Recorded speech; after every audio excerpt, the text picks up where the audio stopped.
लंबे हाथ वाली चुड़ैल।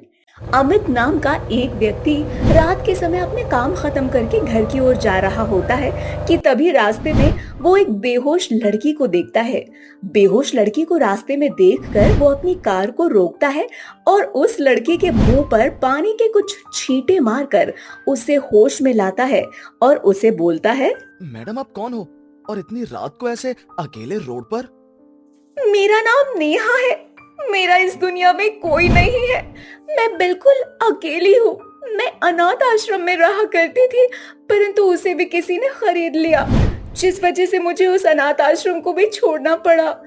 पर अब मैं अपने रहने का इंतजाम करने के लिए इतनी रात में भटक रही थी।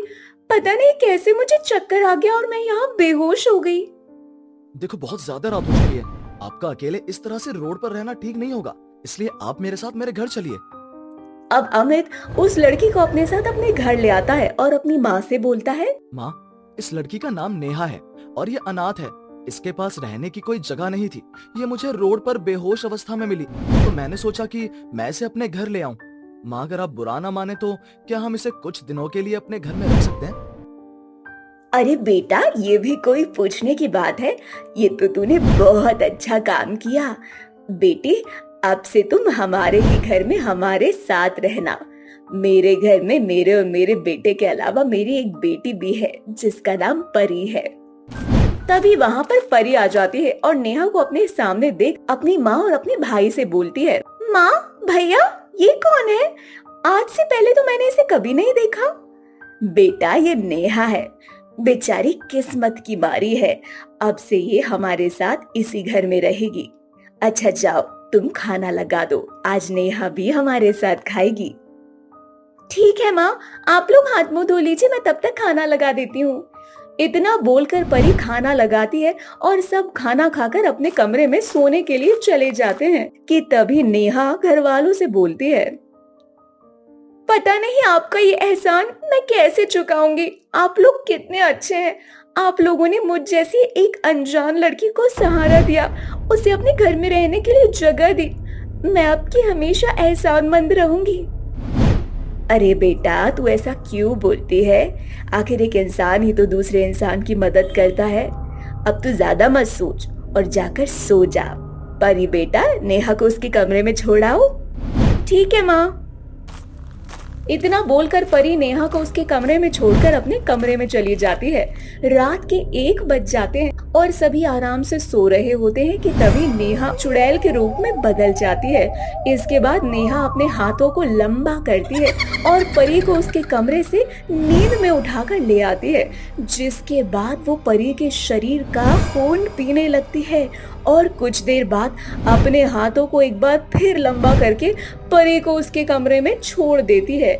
अगली सुबह जब परी उठती है तो उसे कमजोरी महसूस होती है, जिसके बाद वो अपनी माँ से बोलती है, माँ, मैं आज घर का काम नहीं कर पाऊंगी और लगता है आज मैं कॉलेज भी नहीं जा पाऊंगी। पता नहीं क्यों मुझे बहुत कमजोरी महसूस हो रही है। ठीक है बेटा, तो कुछ देर आराम कर ले। अगर फिर भी तुझे ठीक ना लगे तो मुझे बताना, हम डॉक्टर के पास चलेंगे। तभी वहाँ नेहा आ जाती है और बोलती है, क्या हुआ परी तुम्हें? तुम्हारी तबीयत ठीक नहीं लग रही क्या? माँ जी, आप रहने दीजिए, आज घर का काम मैं कर लूंगी। पर बेटा, तुम तो कल ही आई हो, आज से ही घर का काम? माँ जी, आपका और अमित जी का पहले ही मेरे ऊपर बहुत सारा उपकार है। अब मुझे घर के कामों को करने दीजिए, मना मत कीजिए प्लीज। ठीक है बेटा, जैसी तुम्हारी मर्जी। इतना बोलकर अमित की माँ गार्डन में चली जाती है और नेहा घर का काम करने लगती है। तभी अमित की माँ एक छोटे से कुत्ते के बच्चे को देखती है और उसे घर में ले जाकर नेहा से बोलती है, ये देखो नेहा बेटा, कितना सुंदर कुत्ते का बच्चा है। लगता है ये भी अनाथ है। मैं सोच रही हूँ इसे भी अपने घर में ही रख ले। आप सही बोल रहे हैं माँ जी। अरे वाह, आज बहुत दिनों बाद जानवर का खून पीने को मिलेगा। आज रात को इस कुत्ते की बलि चढ़ा दूंगी और इसके शरीर का सारा खून पी जाऊंगी। इतना सोचकर चुड़ैल कुत्ते के लिए दूध लेने जाती है और उसे दूध दे देती है। देखते ही देखते रात हो जाती है। रात में चुड़ैल अपने कमरे में बैठकर एक पूजा करती है और अपने हाथों को लंबा करके उस कुत्ते के बच्चे को खींच लेती है और उसे मारकर उसके शरीर का सारा खून पीकर उसकी लाश को घर के बाहर वाले गार्डन में फेंक देती है। अगली सुबह जब अमित की माँ गार्डन जाती है तो वो कुत्ते की लाश देखकर जोर से चिल्लाती है, अमित, अमित, परी, नेहा, सब जल्दी से यहाँ आ जाओ, देखो मेरी जूली को किसी ने मार दिया।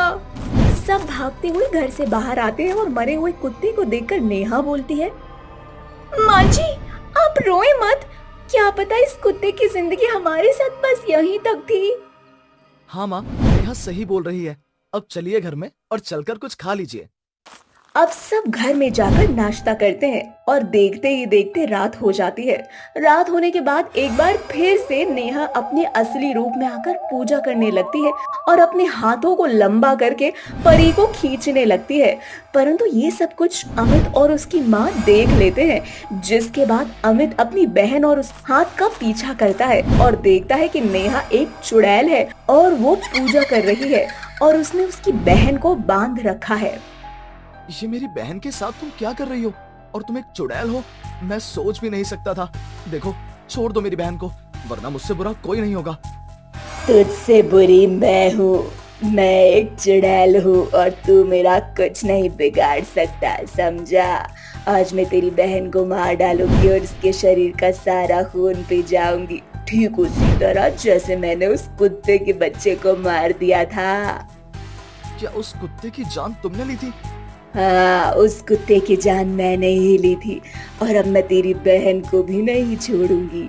इतना बोलती है कि तभी अमित की माँ वहाँ तांत्रिक बाबा को लेकर आ जाती है। चुड़ैल, बहुत पी लिया तूने लोगों का खून, खुद को जवान और सुंदर रखने के लिए, परंतु अब मैं तुझे अपनी तांत्रिक विद्या से भस्म कर दूंगा और तेरे लंबे हाथों को भी काट फेंक दूंगा, ताकि तू अपने हाथों को लंबा करके अब किसी की जान ना ले सके। बाबा को देखते ही चुड़ैल अपने हाथ लंबे करती है और बाबा का गला दबाने लगती है। तभी बाबा अपने तंत्र से एक तलवार प्रकट करते हैं और उसके दोनों हाथों को काट देते हैं, जिसके बाद बाबा गंगा जल चुड़ैल के ऊपर डालते हैं और वो चुड़ैल वहीं जलकर राख हो जाती है। इस तरह से वो बाबा उस चुड़ैल को हमेशा के लिए खत्म कर देते हैं।